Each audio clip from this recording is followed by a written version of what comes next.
Okay, excellent. Thank you. Thank you, Bruno, Dr. Lopez, for the invitation, and thank you also to my good friend Goyo, Dr. Gorgonio Fuentes, for the invitation. The topic is appraisal and development in shale reservoirs, and I'll try to share with you some of the things that I've been observing in my work in the past year and a half, plus all the work that I did at Pioneer. So this is the agenda for today. Originally, when I was approached for this presentation, I wasn't sure what I was going to present on. The reason is because all of the work that I did at Pioneer is obviously something that I can't present anymore. And all of the work that I'm currently doing for Stronghold, we are a financial institution, so that is also under confidentiality. So I had to come up with something fresh and something that doesn't get me in trouble, basically. So if there's any ambition in this presentation, is that what I'm going to present to you is using public data, and it's using commercial tools. So it's something that in theory you can yourself go and then expand upon, or continue digging, or see for yourself and appreciate for yourself. Because this is UNAM Mexico, with the two main customers of this presentation are our friends in Latin America and in Argentina, Mexico, Colombia, Bolivia, who are thinking about doing shales in their own country. And also the other customer is our friends in academia who would like to see what it's like to be in industry and the types of problems that we deal with. So I hope you find it interesting. And of course, our friends in the US who are already very much involved in shales I think we'll find something interesting here as well. So there's basically three parts and two more philosophical parts to my presentation. I'll talk about why I think this is something that is not talked about very often. I'll give a brief summary of the shale revolution in the United States. I'll specifically talk about Texas, or rather the Midland Basin. Then we get to the meat of the presentation, field development interpretation, and some case studies. And I'll close out with some remarks. And so you probably have seen this in the movie several times.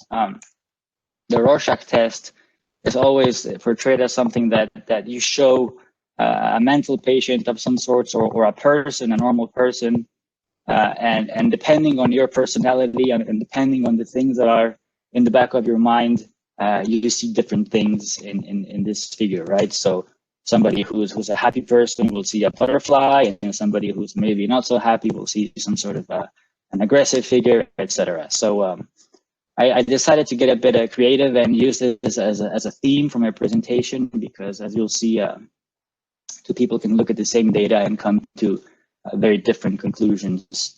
And so, okay, so first, motivation. We are scientists, so I have to start with a plot, of course. There are only two arm-wavy philosophical slides, I promise. The rest is hard data with numbers like it. But basically, I'll start with an underlying question. Every time you drill a well, there has to be know-how behind it, right? There has to be somebody who did a study, or somebody who did some sort of a test. Just call it know-how or science. And how does that science trickle down to the decision making? Right? When I'm drilling a well, did I do simulation and microseismic and tilt meters and geochemistry, or did I just do a quick analysis? Oh, this should be good. So I've tried to capture that concept here. So here you have on the x-axis a purely qualitative axis. This is what you would call the quality of your data, going from low quality public data, high quality public data, which would be, for example, data that doesn't have any production allocation uncertainty, which is a big problem in Texas, to proprietary data, which is what you would have if you're an operator. You have your beautiful daily production data and your pressures and your bottom hole pressures and so forth, and your big fancy science projects, right? And you can study this at the well level, at the pad level, or at the basin level. And here you have quantity of data, right? So let's start with the most luxurious type of projects. You have your joint industry projects, your industry consortia with universities, such as, for example, the Chrisman Institute at A&M, etc. And here you have just all the brain power concentrated at solving a problem, right? So let's see if I do this right. So here you have your industry experts and your professors and the people with 30 years of experience working on this. And you typically what happens is for example, for an industry project, you have several operators that donate core, or they donate fluids, or they donate some sort of very difficult to obtain data, and you would have like the science here is in the millions of dollars. And so, for example, the hydraulic fracturing test site that they did in Eagle Ford and then in the Midland Basin. I think there's another one in the Delaware Basin. That's a good example. The deliverables are they're very ambitious.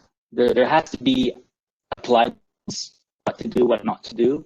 But there's also a scientific ambition, right? You want to understand why the pore of space is doing this, or you want to understand why the fluid is doing that. And the people who have the money and the spare capacity to do this are the majors and the independents. Really, these are the people who want to answer these questions, right? Then you have the same type of thing, but on a more local level. You would call it the operator science projects. And these are when an operator decides to drill a pad and put microseismic and simulation and geochemistry. But it's more local. You have your SMEs. They're the company SMEs, which may or may not be quote unquote industry SMEs, however you want to see it. And the science is typically on the hundreds of thousands of dollars. Maybe you get over $1 million. These are very valuable, and I think all independents and majors have done some sort of a operator science project. And I would say the deliverables are more applied. It's okay if you don't understand what's happening. As long as you learn something that makes you more money in the long run, that's something that's an objective that's been achieved, right? Then recently, you have what I would call the big data studies. Wood Mackenzie, Enverus, IHS, all of these people, they take hundreds or even thousands of wells and then apply machine learning algorithms and artificial intelligence. There's a lot of statistics. And here the idea is to take hundreds of wells, compare it to other hundreds of wells, and then use some sort of correlation or algorithm to try to tease out relationships. And these have value as well. For sure, it's an applied deliverable. There's no mechanistic lesson, I think, that you can get from that. And this would be more in the public data, right? And finally, you have the people in red, everybody else, all the people who don't have access to spare capacity, either in terms of money or in terms of human capital. The people who got enough funding for a couple of wells and they have to drill and they have to make decisions. They don't have the luxury of drilling something, analyzing it, coming back, thinking about it for 6 months. And so this presentation is an ode to all the people that live, to all the people that live here, right? To all the people that live in this world right here, because very little of what is done in this bubble is worthy of an SPE paper, right? It's let alone a peer-reviewed paper. So there's a lot of work being done here. A lot of people make a living in this bubble, but it's just never something publishable, right? And so it's a little. So this presentation is a sneak peek into this world and then people that live here, which is now the world that I live in, by the way. Okay, so I talked about everybody else. So I did a quick plot here of the well count. So this is the Midland Basin, all of the wells in the Midland Basin. This is for our friends in Latin America. This is about the size of the island of Puerto Rico. So it's big. That's a lot of wells. There are about 13,000 horizontals here. I'm not even showing the verticals. And this is how many wells are drilled each year. And this is colored by two things. So if you are in blue, you're one of the top 15 Midland Basin operators. You're in red, you're in the tail. And so all the people that in the slide before were in the red bubble are here, right? So it's considerable amount of capital that lives in this world that probably doesn't have access to the advanced knowledge that we usually see in conferences and papers, right? So just trying to make that point again. So let's get to part one. Lessons learned in the past 10 years. This is an attempt to summarize the state of the industry and the steps that we went through. And this is, I hope this is interesting to our friends in Latin America who are getting started or are thinking about it. That's more or less the point of this. So, okay, time for our first poll. Bruno, please, can you deploy this to the audience? Yeah, so it's gonna be right now the first poll. So it should be open for everybody right now. So please let me know if you can see the poll. I see it. Okay, there you are. Do I click to, or I know the answer? Yeah, go ahead. Why not? Okay.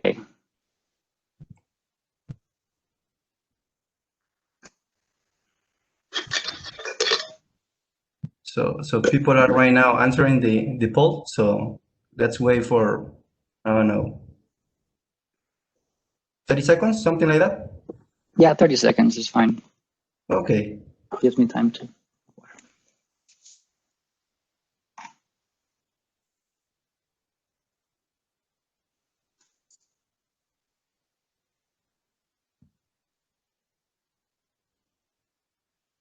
I think we should be good. That should be good. Okay, so I'm gonna close the poll right now, and I'm gonna share the results with everybody. Okay. Yes.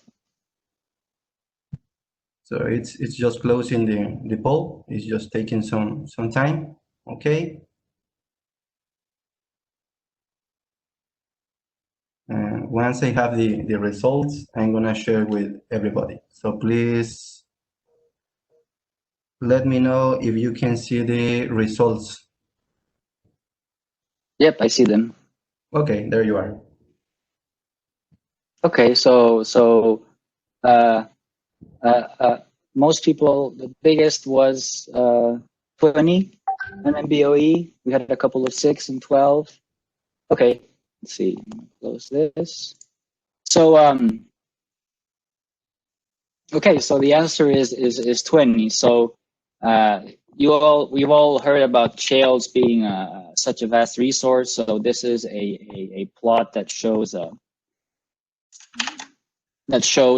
main basins where you have unconventionals, low permeability. It can be gas, such as the Marcellus, or oil, such as the Midland Basin. I just restricted it to the United States for simplicity. And really things start to, so the plots. This is average daily BOE per day versus time, and this is per basin, and this is just one on top of the other to have a cumulative, right? So basically in 2009, you had about 2 million. In 10 years exactly, you went all the way to 22 million. So that's pretty impressive. That's an addition of exactly, that's multiplied by 10. That's pretty impressive. Incidentally, when I decided to do petroleum engineering, it was around here, and I joined Pioneer around here. So that was that was not a master plan. It was just luck. But anyway, so this is the situation here. Pretty impressive. And so we'll talk about the process that took us from here to here and how the industry has matured technically in the next couple of slides. But yeah, another thing that I forgot to mention, you'll notice that there's an early pioneer, pardon the pun here. This is the Barnett Shale, by the way, which would be here. which is where we are in Texas, or Dallas, Fort Worth. I don't know why it does that.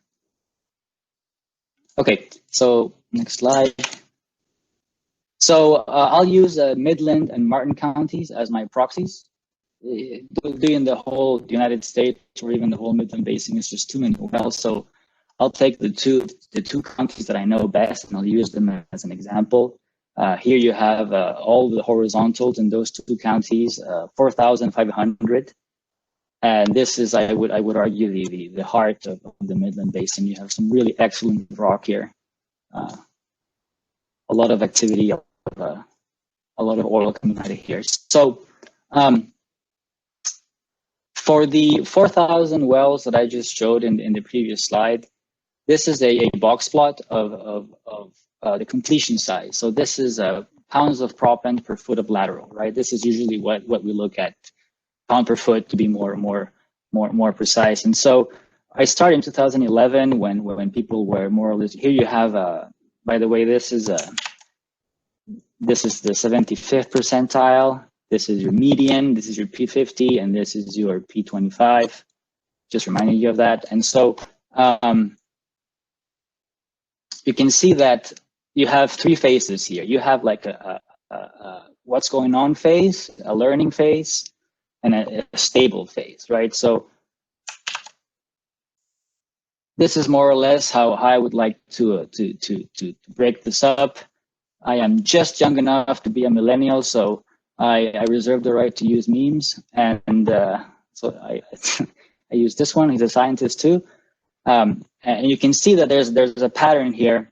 Starting 2013, people realized, you know what, we should start putting more and more sand, and every year people started putting more and more sand. You can see the median going up.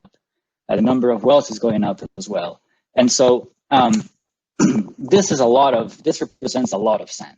This represents a lot of sand that needs to be brought into the system. 2017, you seem to get closer and closer to 1,800, but then people start saying, you know what, this is enough. I think we've reached diminishing returns. Let's just keep doing this. It seems to be good enough. And so I call this the learning phase, and a lot of science was done here. And now that you have the formula more or less, you see a stabilization. It's just been the same amount of sand roughly every year. Even you could even argue that it's going down a little bit. You can see that people are becoming less and less experimental, and there's a bit of a narrowing of this, right? So people are just happy to keep doing what they know best. This is for sand. Now we can talk about water. This is barrels per foot. Same story roughly.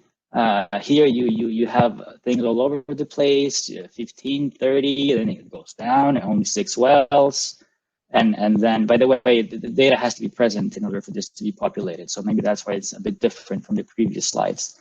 And here it's the same slide, but I'll qualify the attitude more than the phases. This is what's all about getting bigger. Oh, 50 barrel per foot work. Let's try 60. Let's try 70. Let's try 100 barrel per foot. What happens? How big? Now, how big can you get? And here, once you hit the plateau, also worth mentioning is that maybe I should draw this. The price of oil is doing something like this, right? It's 100. It's 100. It's 100. It crashes. Absolutely, this causes a lot of pain, and then it kind of goes up and then hangs around, and then it goes down. And so. You know, here there's no more appetite to go bigger and bigger, and you have the same pattern of people just saying enough is enough. Let's just keep doing what we know best, and you have this narrowing of the bands, just people. And as a matter of fact, here it's interesting that the median goes down a little bit, and the interquartile range is a little bit narrower. So people are really just not in a mood to experiment at this point, right?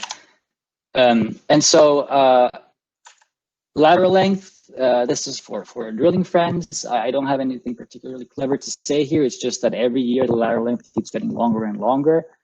The median just kept increasing until now we're doing 2 miles all the way, and this is also getting.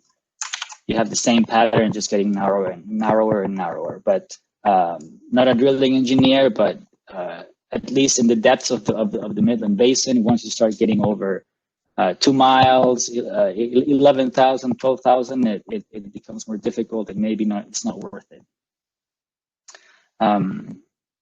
Okay. And so finally, spacing. Spacing is a complicated variable to talk about, and I have a lot of more material afterwards, but basically, for this example, the variable that I chose is horizontal spacing to any zone. And so it would be this. So if you have a well here, it's going to be this distance. If you didn't have this well, then it would be this distance right here. And you have something slightly different here. Here people are getting more and more aggressive. Here you have a very interesting trend. It's just a linear trend. Just people are trying to cram more and more wells until eventually they say, okay, that's enough. You know what? Sorry about that. Let's just go back up. And this is pretty tight. 150 is something pretty tight. So another pattern, just people found something that they're happy with, and they've been doing the same thing for the last 2 years. So I guess for our friends in Latin America, you know, where are you in this process? Are you still in the learning phase? Are you in the I don't know what I'm doing phase? Are you in the cookie cutter phase? I guess I'm trying to get you to think about that and where you are in your own country or your own region, right? So how did we do as a technical community? This is a plot of all the 4,000 wells. They're averaged per year. Laser. Oy. Okay, average per year. And so 2011, this is daily oil rate versus time. So 2011, 2012, 13, 14, 15, 16, 17, and then 18, 19, 20 are stable, which you would expect because we saw that the completion, the spacing are also stable. Right now, this is not normalized. And so somebody could say, yeah, but what about lateral length and so on and so forth? This is you know, maybe artificial lift. So I would accept that challenge. So let's get a bit fancier on the reservoir engineering. This is the same thing, oil, but this time it's plotted against cum oil, and it's normalized for lateral length for a 2 mile lateral, right? So you see the same pattern in a perhaps slightly more elegant way. You have 2011, 2012, 13, 14, 15, 16, and then eventually once you get to 18, 19, 20, you find a stable curve. Interesting that they're all more or less on top of each other, even though it's 4,000 wells that are being averaged. But there's clearly a pattern going on here, right? So this seems to be the best that we can do with modern technology and primary production.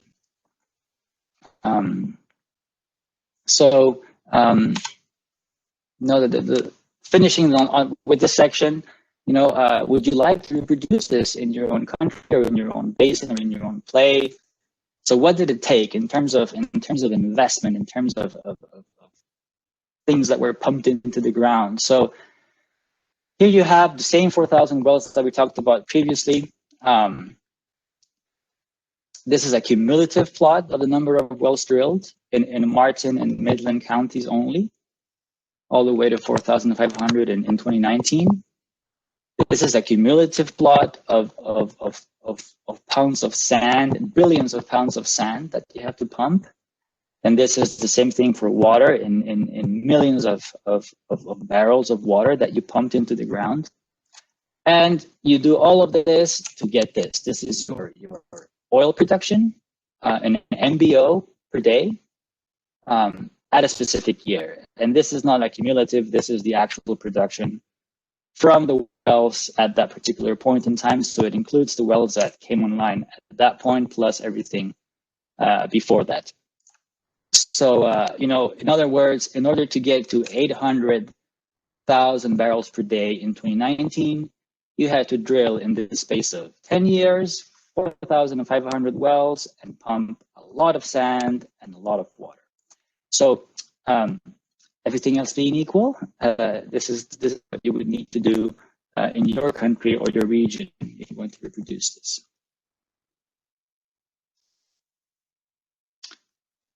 think that's all I had to say about this. Okay, so we'll get to the Rorschach part of the presentation. The challenges of field development interpretation. Why is this so difficult? So I'll start with a somewhat synthetic, semi-synthetic example, illustrative example. This is something that people do all the time in the red zone, the forgotten zone that I talked about. This is the bread and butter for many people that never publish anything. So imagine, for example, that the acreage here in green is up for sale. You could fit probably a solid 3 or 4 rows of wells in here, and 2 operators, blue and purple, are interested in placing bids. So, in keeping with the idea of little data, the only wells that are meaningful analogs are the wells here next to it. And the operator of these wells is not participating in that particular bid. So you don't have access to a fancy data room. You have to use public data and your own geologic interpretations, right? And so to transmit a bit the difficulty of the Permian Basin is here you have all the benches that have been drilled by this particular operator. There's 6, 7, if you want to count the Wolfcamp B twice, Wolfcamp A, the Wolfcamp B, which is in this case thick enough to be divided into 2, Lower Spraberry, the Joe Mill, the Wolfcamp C, the Wolfcamp D as well, a couple of Wolfcamp Ds. And you have to make sense of this, and you can see that it's not uniform, and they have different lateral lengths, and here you only have A's and B's, whereas here you have all of them, and here you have a short one, and different completions, etc. So both teams have been asked to propose, if we do acquire this successfully, what would you do? How would you develop this? So that's the question. And so in real life, if you were an operator, if you were somebody who's actually doing this, you would have to take into account all of these variables. So we've learned that everything here has an impact on production, and you need to take into account all of these things. You can't live in a silo. I won't go through all of them, but there's obviously production, and you have your production. You have if you're using public data, the production may or may not be correct on a per well basis. You have oil. Hopefully, you have gas and water as well. Maybe you have pressures. You probably don't if you're using public data. Naturally, the geology is king. If you don't have the resource, you don't have a project. You can hear the geologists thinking that there are things that are missing here, but you have to have the resource in place. You have to have the pressure. You have to have favorable geomechanical properties. You have to have an oil that's thermally mature. Natural fractures, do you want those? You have to hope the wettability is somewhat favorable. This can have an impact as well. Lateral length, the bigger the lateral length, the more SRB. Is it toe up, toe down? That matters more like in the Eagleford. The wellbore tortuosity can be an effect if that creates problem with the artificial lift. Obviously, the completion is super important. The stage design can be further broken out into more variables. Stage spacing and number of curves and limited entry, all of this stuff, as surfactants. This one also is a big one. This is huge. Spacing, I'll talk about this shortly. The timing, it's a lot. It's a lot to unpack, and it's difficult, and it's subject to interpretation. So for this example,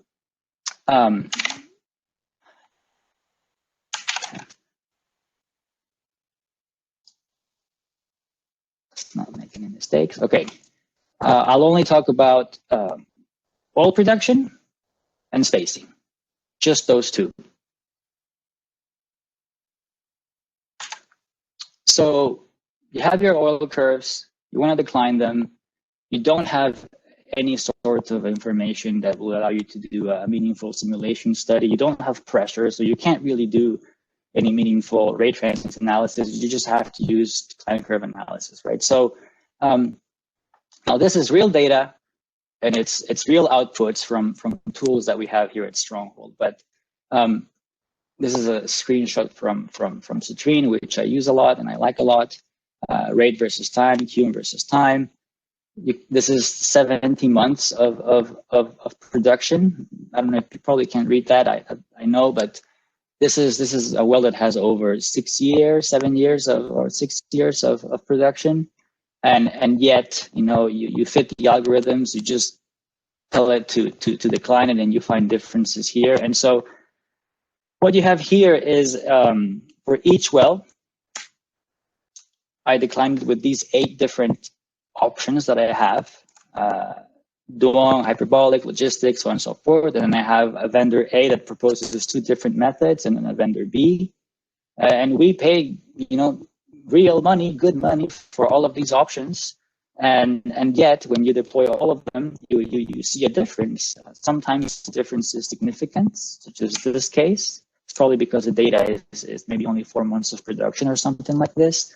But even when it's fairly tight, let's see, and this is still a significant difference. You go from 250 to 350, or here, and for another one that's maybe tighter, this one 200 to 300. So that's a 50% increase from the lowest one to the highest one. So already, if you are only using one model, which is usually hyperbolic, you're already making a big assumption that what you're doing is correct, right? And so somebody would correctly say that, well, yeah, but in real life, you don't just deploy an algorithm. You would have a reservoir engineer that looks at it and analyzes and thinks about it and puts it into context. That's true. But that takes a lot of time, and it's still subject to interpretation. If you don't like or if you want to think of it differently, these are not 8 different algorithms, or they could be 8 different engineers. Maybe it would be narrower, but the point is, you have your first layer of uncertainty and interpretation. And so then spacing, right? So spacing is complicated in the Permian Basin. So you would think that calculating the distance between two sticks on a map is simple. It's just Pythagoras. But in reality, the spacing is what? So this is a map view with 2 wells that are not really of the same lateral length. And let's just call this the centroid, and let's call this the mean line. And here you have a gun barrel view. And so horizontal, okay, horizontal to what? Is it this distance? Is it the distance to the green one? Is it the distance to this red one? Is it only the closest well, or is it an average of these 2 wells? What about the vertical? Is it this distance? Hypotenuse distance, maybe it's this distance right here. And in terms of map view, okay, fine, but which distance do you care about? Do you care about the absolute closest distance, which would be this? Or maybe the centroid distance, but that looks wrong to me? Or maybe you want to do a mean? So this is also subject to interpretation, and you have to make a choice. Which one do you believe is the one that will tell you what's happening in your reservoir? It's not at all obvious, especially when you have this type of configuration. And my comment here, let me delete all this. My comment here about the diamond pattern is on top of it, it's difficult to drill these wells, such long laterals, and so you would want this to be here, but that doesn't happen, right? In reality, you have these uneven patterns, and so this well is supposed to be here, but for different reasons, it ended up being here. So now this distance is shorter than you thought, and so it creates all sorts of problems. So it's challenging, and it's what we have to deal with. And so the same exercise, I took the 100 wells of the couple of slides before, and I ran them through 3 different algorithms that we have: vendor A, vendor B, and an internal one that's under development. And this is the beta version. Just to illustrate that it can fail. And in this particular example is the closest hypotenuse distance to any zone. And you can see that even something as simple as calculating a simple distance, you get different results. So in this case, the internal one was not performing very well. It was giving you something else. We found out what the issue was. But even between vendor A and B, sometimes you have very big differences, such as, for example, here and here, or not that many in that case. But so, are you dealing with a situation where it's a nice cluster like this, or are you in a situation where it's something like this? That's going to influence your result. And so you put everything that I talked about, the EURs and the spacing together, and blue team and purple team end up with the following plots. And so a couple of comments here. The plots are normalized EUR, just to be apples to apples, against spacing, but the blue team decided to use the closest hypotenuse distance to the same zone, whereas the purple team decided to use the mean horizontal distance to the same zone. So it's not quite the same thing. This one is the distance to the closest point, any point, whereas this one is the distance to the mean of the horizontal. So a slight difference, but it does add a couple of 100 feet here and there. And for whatever reason, blue team likes Duong, and for whatever reason, purple team likes power law exponential. And to make it fair and a real example that you can believe, I'm only showing one bench. I'm only showing Wolfcamp B. So it really is bench to bench, and I'm keeping it same zone in both cases. And this is sort of like the more philosophical comment here. The experience of the team matters. So blue team had recent successes in the Eagleford. They have figured out how to do shales. They're on top of the world. They have access to a lot of capital, and their compensation is tied to oil production, right? Their compensation is tied to how much oil they can get off the ground. Whereas purple team is kind of licking their wounds. The company is emerging from bankruptcy, and they are more cautious this time around. Their experiences in the Bakken, which is a lot of natural fractures, a bit more unforgiving. And the investors that are backing the purple team, they don't want fancy things. They just want to make sure they can have predictable returns, free cash flow. So these comments here are important because here we get into the Rorschach part of my presentation. The psychological makeup of the team will have an influence on the decision that you take. It's not all just numbers and math and poor volumes and so forth. And so the blue team settles on this curve, and the purple team settles on that curve. In a vacuum or by themselves, this looks perfectly reasonable. I hope you agree. It's not particularly bullish or bearish. And same thing with this. So let's compare those two curves. What I like to do, and I think everybody should do, is you always have to come up with this plot. It's an EUR versus spacing plot, and you have to decide how your reservoir behaves. So in this case, you have to make a judgment call. You don't have all the data. You very rarely have the luxury of having specific data points for every single spacing. So here we had a 550. We had this is the real data that we had access to. But that's it, the rest you have to sort of populate with your own imagination. So this is something that you decide, and this is something that you decide too. So one thing we can say about this example, both teams seem to agree that the maximum that you can get out of this is about 800 MBO. The petrophysics dictate that, so that's good. This here is wells per section, which is what we use in the Midland Basin. That's another way to look at it, 4 or 5 all the way to 12 wells per section. But a couple of this plot is absolutely key, because you have this point, which is where you start seeing EUR degradation, right? And so blue team decides that you start seeing EUR degradation at 6 wells per section, and purple team decides that you start seeing degradation at 5 wells per section. And based on the curves that we saw in the previous slide, this is the slope of blue's curve, and this is the slope of purple's curve. And so what happens is you now just take this is a single well, and you multiply it by the number of wells, and you end up with this plot.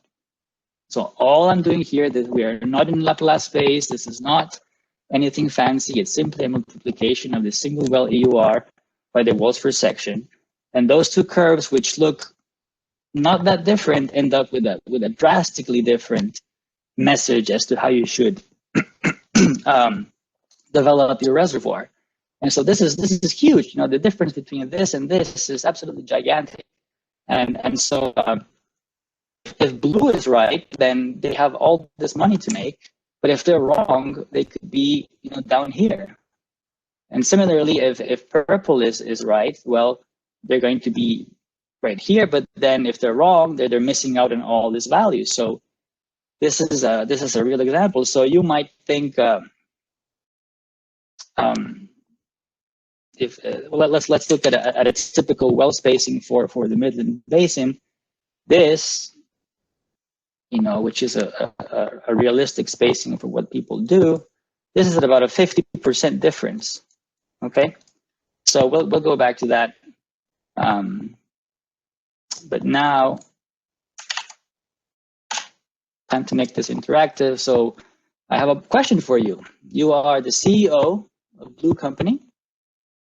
Your payout, your bonus at the end of the project, and your reputation as a professional depends on your NPV per section. That's what the board determined that the compensation should be tied to. So, Bruno, can you please deploy the second poll? You know, which spacing do you approve? Okay, yeah, for sure. Let me know if you can see the poll. Yeah, so it should be open right now. Can you see the poll? I can see it. Yeah. There you are.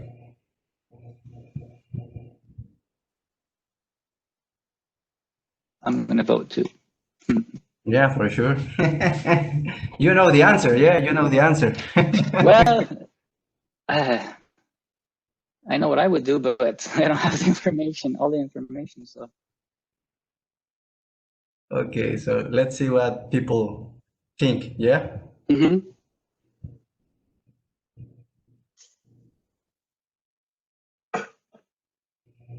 So we still have some people answering. Yeah. Okay. Okay. Yeah, we can wait. Yeah, it's okay for me.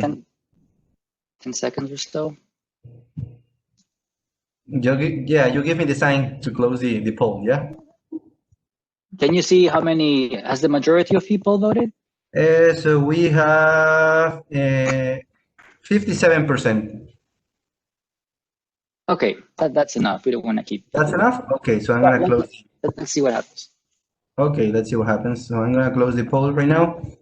So it's taking just a few seconds for getting all the responses, yeah? Sure.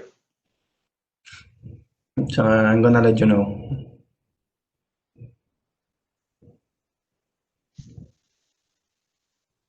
Okay, and I'm going to share the results. Please let me know if you can see the results. Okay. I see them, yeah. So 3 people go 10 wells per section. Ambitious, I like it. 6 people went for 8 wells. 8 people went for 7 wells. And then the majority of people went 6 wells per section. Okay, so we have a conservative crowd. Nobody went for 5. So good. It's not obvious, right? If your team presents you something like this, it's supposed to be true, and you're supposed to go as high as possible. Now we know this in 2020, but in 2013, 2014, it wasn't obvious at all. Okay, so I will continue. Okay, so before we moving on to the third part, you know, some possible challenges that you could come up with. You could say, well, if I had the proprietary data and I had the pressures, I would make the right decision. This doesn't really happen. Or somebody could say, okay, even if I had public data, my team would see through the uncertainty and we would come to the right conclusion. Or maybe you can simply accuse me of cherry picking and say your inputs, you chose them so that this is more dramatic, but in real life, people are rational and conservative. So, okay, I'll accept those 3 challenges. Let's see what the real world case studies say. So case studies. Not going to mention any operator names. Just pick them at random or trying to find pretty examples of what I'm trying to show. So here you have 2 operators, green operator and and pink operator. I'll be showing the benches that they targeted, and I'll be showing the completion and the production in the next slide. So we can assume for all intents and purposes that these guys are in the same rock, or if not, very similar. Okay, this is 2 miles. What does it do? This is 2 miles, and from here to here. And so, you know, this can be considered to be the same rock. Maybe from here to here, it's really not that much, but these guys are pretty much sitting on the same rock. And yet, you have a very different strategy adopted by these two operators. You have the pink operator that's doing straight up 35 barrel per foot and 1500, and they are just targeting all the benches simultaneously: Middle Sprayberry, Wolfcamp A, Lower Sprayberry, Wolfcamp B. And our friends in green just went all the way for Lower Sprayberry. They have ignored the Wolfcamp A. That may be due to geology. They have touched on the Wolfcamp D. There's no Wolfcamp D here. They have done one Joe Mill. And so they're looking at the same data, or 90% the same data, and they're doing things completely differently. And these guys are operators, extremely capable staff. So I'm not saying that one is better than the other. I'm just pointing out how they're doing things very differently. Now, what about the results? So the plots you're going to see here are normalized oil rate and barrels per day versus time, and this is cum. And yeah, I mean, there's a big difference. I mean, after 18 months, our friends in green are producing on a per well basis 40% more oil. Now, you could unpack this. You can say, well, it's because they're doing different benches, or the completion, or this and that. You can explain it, but at the end of the day, the amount of oil that's coming out of a well is 40% more with our green friends than with our pink friends. And that is a lot. That is a lot of money. And this doesn't look like it's going to catch up. You can see here the big difference in character, in the performance here. This is trending down. So now you can't say that green is doing a better job, because you don't know the realities of pink. You don't know their capital structure. You don't know the hedges that they have. You don't know the KPIs that they have defined internally. So maybe pink is perfectly happy to do this, and they don't care what green is doing. You don't know, but at least as an investor, you know, you look at this and you say, okay, I think green is doing a better job, apparently. Example 2, this is the blue and red operator. Here you can really say it's the same rock. They're right next to each other, literally. And yet, red operator is hitting the Wolfcamp A very hard, the Wolfcamp B, and it's a couple of Joe Mills and Middle Sprayberries. Whereas your blue operator is going for the Wolfcamp C, completely different target, or just underneath the B. No Joe Mills, no Middle Sprayberries. And the completion is also very different. Your blue operator is doing 1500 sand and sort of a plethora of tests, whereas red is being consistent and doing 2000 and above. So very, very different strategies, even though they're targeting the exact same rock. And what do we see in terms of performance? You can see here there's a big difference in initial production. That's tied to the completion. Red is just outperforming blue from day one, and after 3 years, red is producing 20% more oil on a cum basis. So, you know, if the costs of the wells are roughly the same, plus minus 20%, red is making more money here for the exact same rock. And 20% is a lot. Example 3, and last example, I have 3 more slides. You have brown and orange operators. Again, they are right next to each other, the exact same rock, and yet they are doing something very, very different. Here you have your orange operator is hitting the Lower Sprayberry very hard, whereas Brown is doing Lower Spraberry in Wolfcamp A at the same time with some Ds. Here, there's a lot more Middle Spraberries, I guess, in relative terms. It's a Lower Spraberry that's most important. So what happens here is that you have all these Lower Spraberries, and when you come back and do your Wolfcamp A's underneath it, there's going to be parent-child effects, right? In terms of completion, there's also a difference in philosophy. Brown is clearly hitting the same amount of sand, but using a lot more water. So that's more money that you're spending. So different philosophies for the exact same rock. And this is an example that I was very happy to come across, because it illustrates another reality of shale wells and how treacherous they can be. Let's just get the obvious out of the picture.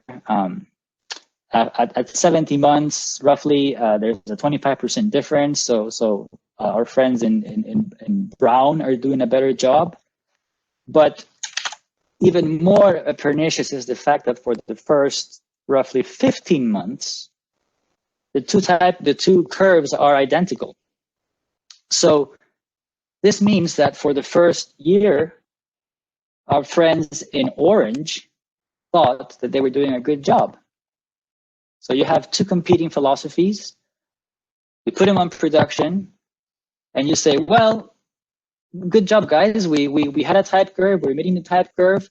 And so here, the first 3 months, you have meetings and you share the information, and management is like all over the wells, like, oh, how are they doing? How are they doing? Yeah, they're doing fine. And then 6 months pass, and then you're really happy with yourself, and you make the presentations to management. And, oh, look, guys, this is the correct strategy.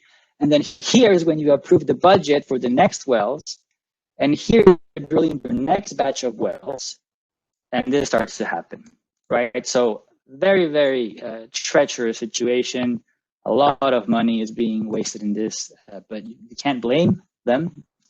The curves are what they are. So you need to do science, you need to do simulation, you need to think about it. But tricky situation to be in, and a lot of money is being wasted in this example, real example with real data. So I hope I've somewhat convinced you that the Rorschach part of this is very, very real. So I'll do I'm almost done. Just some closing remarks on human resources. This is more also philosophical, as I say. So we're going through a tough time in our industry right now. There's a lot of jobs being lost. And so time for the third poll. Bruno, please. Yep. Okay. Can you see the poll? I can see it, yes. There you are.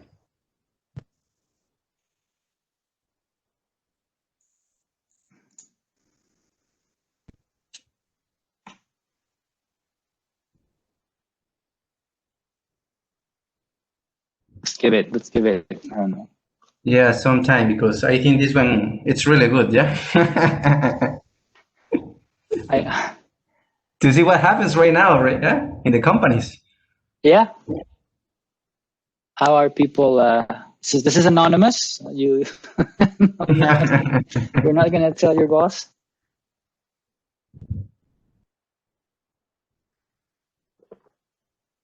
Okay, you will. When you see 50%, you can stop it. Okay, 50%. Okay, so I'm gonna stop it right now. Okay. Okay.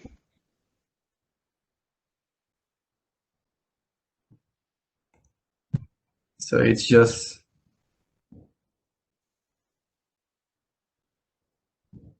getting all the responses. Yeah. So. Sure.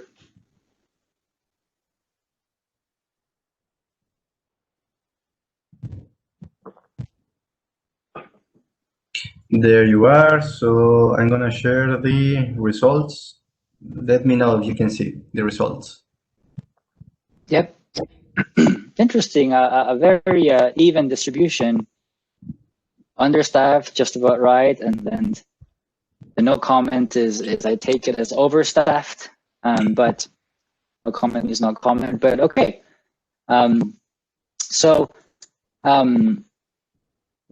Here I close the loop that I started in the first couple of slides. This is completely the result of my imagination. It's a thought exercise that I wanted to leave you with, especially those of you who manage people and those of you who hire and fire people. But let's assume, and bear with me, let's assume that one engineer or geoscientist can dedicate 8 hours a week to deep thinking. You know, I'm not talking about going to meetings, or I'm not talking about putting wells in an area's database. I'm talking about just like the sit down and think about a problem and analyzing the data and digging through the numbers and so on and so forth. Let's say that 1 day a week, on average, you can do this. And this turns out to be about 400 hours a year. So the question is how many hours per well, per new well, per year do you think he or she should dedicate to deep thinking? You know, so if I have a well that I just drilled and I'm going to have my staff think about it, do I want to spend 10 hours of my people's time thinking about it, or 20 or 40 or 80? And so you do the numbers, and this is wells drilled per year. You multiply them, and you end up with the number of engineers that you need, right? And so if you don't want to spend any time, if you drill 100 wells, it can be anywhere from 2 engineers to 20 engineers, more or less. And if you want to, in the Midland Basin right now, I think we drill about 2,500 wells. So you need somewhere between 80 and 700 engineers and geoscientists, right? And so, but it's not all arm wavy. This takes us back to that first slide. I'm going to use my ink. I'm going to use the red ink. During the learning phase, you need a lot of brain power. So during the learning phase, companies were happy to be in the red zone, right? But now they have figured it out. They know what to do, and they're like, well, I don't need all these people. So now you're in a cookie cutter zone, and unfortunately, it's just a harsh reality. You are pushing. You're seeing this movement towards the blue line, and so I just wanted to leave you with this. No overarching conclusion, but I think this is what we're seeing, unfortunately. Okay. That's all I had. I think we're past 11, so I will get out of the. So some acknowledgements. All of the plots were done with Enverus, Prism. I used Citrine. I used TypeScript Studio. Drilling info and RS Energy and QEng, they all belong to Enverus now. And then we also have brilliant colleagues at Stronghold who do a spacing tool. And that is the end of the presentation. Thank you very much. I think we can take some questions if anybody has any. Okay, thank you, Manuel, for the presentation. Yeah, as you said, we're going to start the Q&A session. So please, if you have any questions that you want to make for the speaker, feel free just to send us the questions, and Manuel is going to answer all the questions. Yeah, so yeah, either through the Q&A or the chat, whatever it's easier for you. Yeah, so we're going to start right now, Manuel. So I'm going to keep you with the role of presenter, so you can just go back and forth with the slides. Yeah. Okay. Okay, there you are. So I'm going to start with the first one. Is from Salome Bonilla. She is asking, how many wells do you need in each phase to understand your play, especially if you don't have any well drill in that play?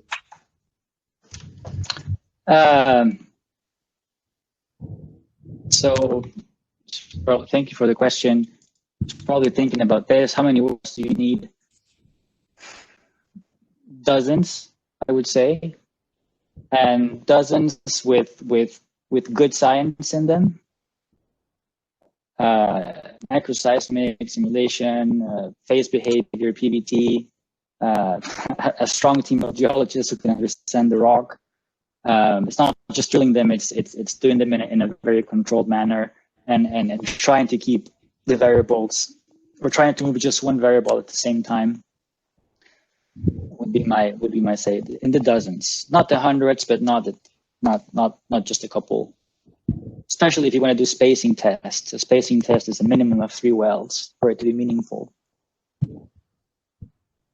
Okay, thank you, Manuel. So the recommendation should be what? Dozens, you said? In the dozens, yeah. Okay, there you are. Thank you, Manuel. So Leopoldo Sierra is asking right now, do you think that the actual exploitation strategy is optimum enough to assume that there is no any more window to improve more? There's always the possibility to improve, but I think that we are, with the current technology and hydraulic fracturing, I think we are past the stage where we're getting 10% better every year. Now we are chasing 2%, 3%.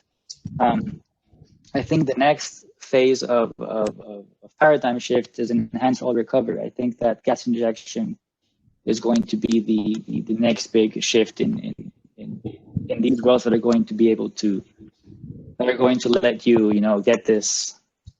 I think let's see. Go here. Yes. I think the next step in shale is going to be gas injection, which is going to do this, something like this. And this is probably going to add something like 30 to 50%. Be my guess. This is the next learning phase. My opinion. Okay, so based on that one, Manuel, you were talking about this like learning curve that it was taking maybe like 10 years or something like that. What do you think is going to be the learning curve for this EOR implementation in shales? Yeah. I hope as short as possible, but no less than 5 years, I think. Okay. Yeah. Yeah, just a quick comparison. Yeah. Okay, so we're gonna go with the next one from Oscar Michi or Miki. Sorry for the mispronouncing. Okay, so Manuel, congrats. Indeed, very nice presentation. I have just one question and one comment. My question is about MI and II. Don't you think that nowadays we can shortcut or reduce the time of processing, interpretation, and integration of the whole data to understand better the reservoir behavior and provide stronger decisions based on the MI and AI? Okay. Yeah. So thank you for the question and for the kind comment. So I think the question is basically, don't you think that you can take this and then just basically not spend all that expensive and then move it up to here, right? Can you understand the mechanisms without having all this expenditure in science? And so that would be fantastic if that were the case. I think certainly not a machine learning expert, but I think it's the mechanistic part that's difficult, and being able to tease out all these interrelated phenomena from such big data projects. I know there's a lot of effort going on, and I think they have a lot of value. But to short circuit and to do away with your green projects, I think that's ambitious at the moment. I don't know. By all means, prove me wrong. The one thing that I've learned in working in a financial institution is you can believe whatever you want. At the end of the day, would you invest your money in that? Would you invest your money in a project that has been decided by artificial intelligence? That's real proof. So anyway, I'm being long-winded. The answer is, I don't know. I hope so. By all means, pursue that if you think that's something that's going to happen. Okay, thank you, Manuel. Okay, so we're gonna keep with Oscar. So that was the question, yeah. So he was saying something about a question and also a comment. And the comment is, I think the integration of the reservoir analysis, such as CDA with G&G, can be transported to our basins, which have different reservoir conditions, hence different challenges and tech to apply. Okay, thank you. Okay. Any comments on that? Not opposed whatsoever, and look forward to seeing what the brains behind that have to bring to us.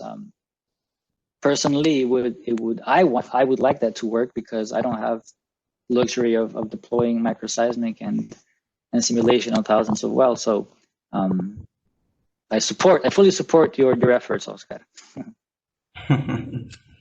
There you are. So we keep going. The next one is from Gorgonio Fuentes. That's Gorgonio. There you are. Gorgonio. So he says, congratulations on the presentation. Yeah, and thank you for sharing the information. Roughly speaking, how many million dollars were invested in the learning curve shown through the slides 10 to 13? Let's do this together. Come on.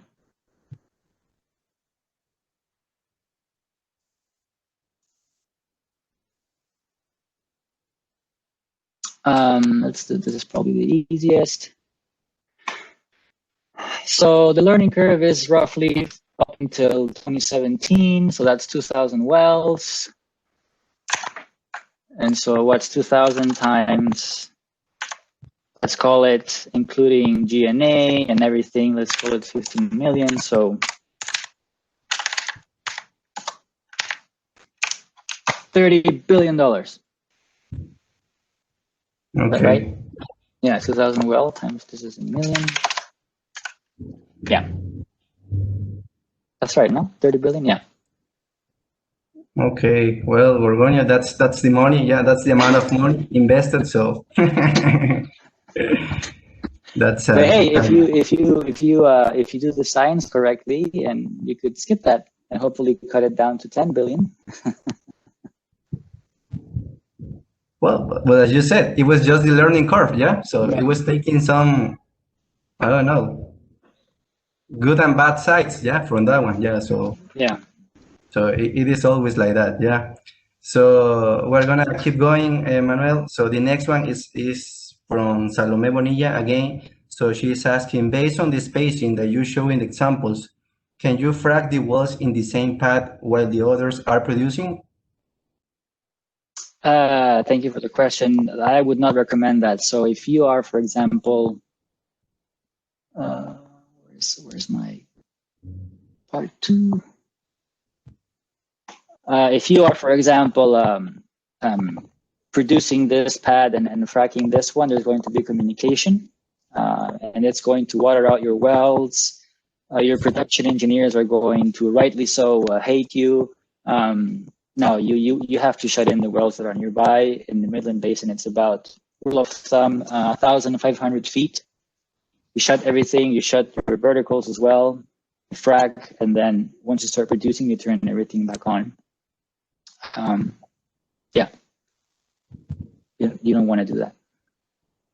Okay, thank you, Manuel. So we were talking about this EOR in shales. So we have a question related to that one. So basically, Emmanuel Robles is talking about EOR. What do you think about enhanced gas recovery using CO2 storage? I think it's something that will inevitably become more important as the years go by, because of all the new trend in ESG, environmental, right? And so if a company can figure out a way to use CO2 that came from polluting coal, not factory, but a furnace, and you use that CO2 to get more oil out, and you store it at the same time, that would be something very, very good. But it's my understanding that, I haven't worked with CO2 personally, but it's very difficult to work with. I think it corrodes your pipes. It's a volatile gas. So it's my understanding that it's not an easy task to work with CO2. So I think that's definitely a worthy area of research. But it's going to be a challenge too, I think. Also, 5 to 10 years before we figure that out. Okay, so based on that one, if you were the owner of a land or something like that, you will prefer the gas injection rather than the CO2 injection or something like that? That will be the message, or what will be the message? No, it's difficult to answer that without knowing, exactly which gas is it. Is it pure methane or is it a rich gas? Okay. A big challenge with CO2 is getting it right. So, I'm not a CO2 expert, but most of the CO2 that is injected for enhanced oil recovery comes from other CO2 reservoirs. It doesn't come from polluting places. It comes from other wells that we drill to get the CO2 out. So. And you have to have the infrastructure. You have to be able to bring all of that CO2 into your field. So that's a lot of pipes that you have to build. And so it's not really a matter of what I prefer. It's a matter of what is available nearby.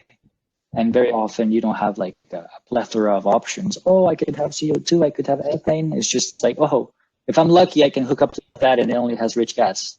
It's the practical constraints are are overpowering over the what I would like to happen. Availability is a problem. Okay, availability. Okay, that's good. Manuel. So we keep going. We have this one from Isabel Solano. He's asking, could you please comment on the evolution with time of F&D costs for this area, Midland and Martin counties, and how it compares with other areas or basins? So roughly speaking, where's my Midland Basin slide? Let's see, I'm going to draw on top of it.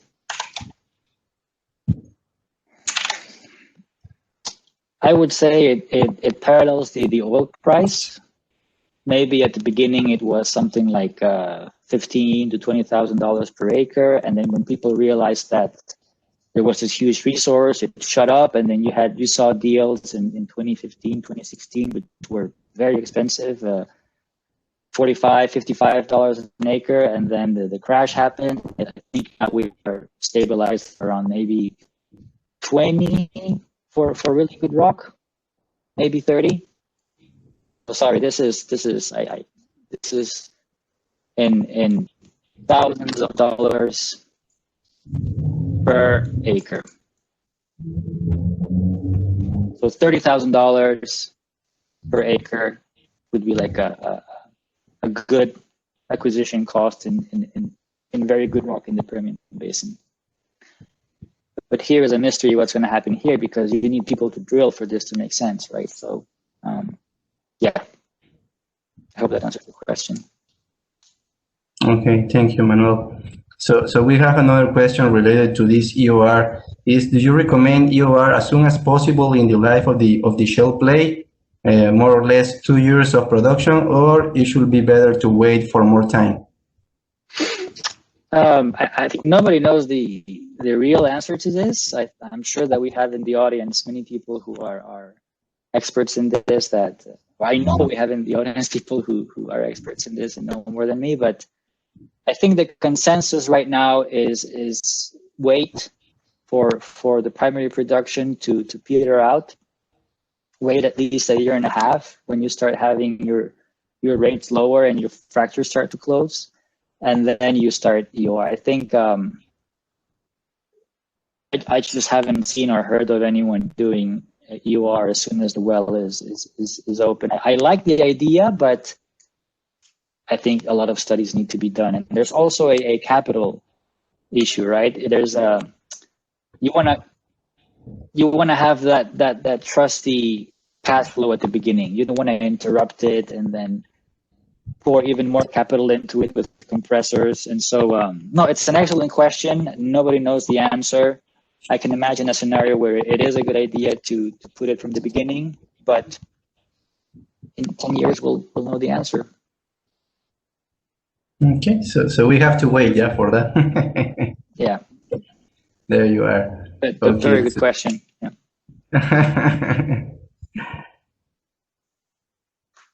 Okay, so we have the next one from Leopoldo. The actual strategy, or the current strategy, I would say, in North America is dictated by the low prices of the produced hydrocarbon and the massive fracture strategy. Do you think that this strategy needs to be different outside of North America, where especially gas prices are much higher?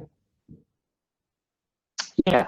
Yes. So I think it's very true that this right here that I have in the slide right now is a big depends on the context, right? And so if you have water availability issues or sand availability issues or other things that maybe are more advantageous, the strategy could possibly change in a different region. It just depends on what your realities are. You know, Vaca Muerta is going to be a different story. The basins in Colombia that are believed to store a lot of oil are a different story. I do think that the Permian Basin is privileged because it already had so much infrastructure, and from a regulatory standpoint, it's also very friendly to oil and gas. So hopefully that can be replicated in other places. But yeah, the strategy will and the expectations will change from one to the other. Okay, well, thank you. Let me see if we have any other question. Manuel, it's already 11:25. You want to keep going, or we should? No, I think I think we can stop it here. Anybody can email me if you have any questions. Okay, there you are.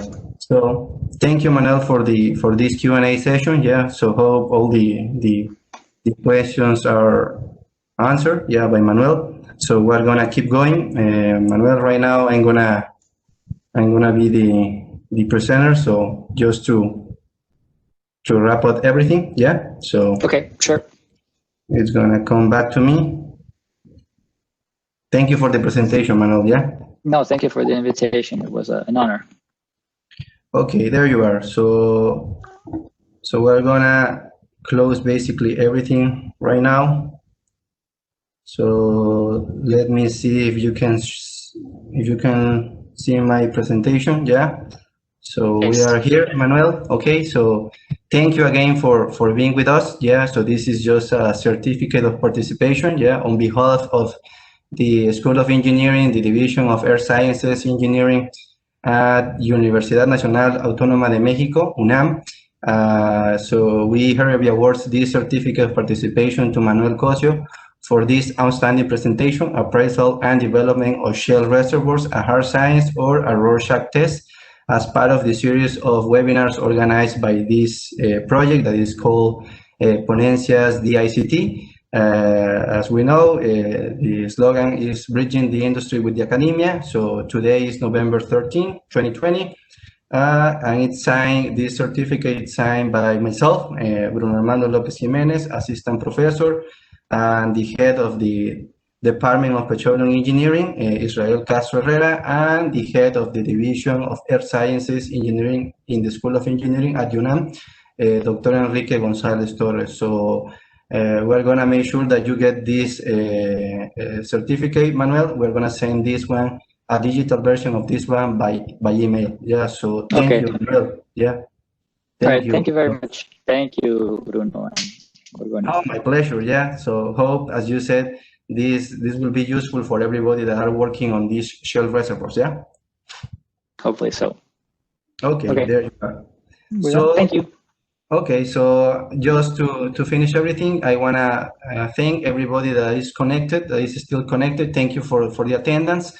As you know, so we have this series of webinars. So the next one is going to be on November 27th.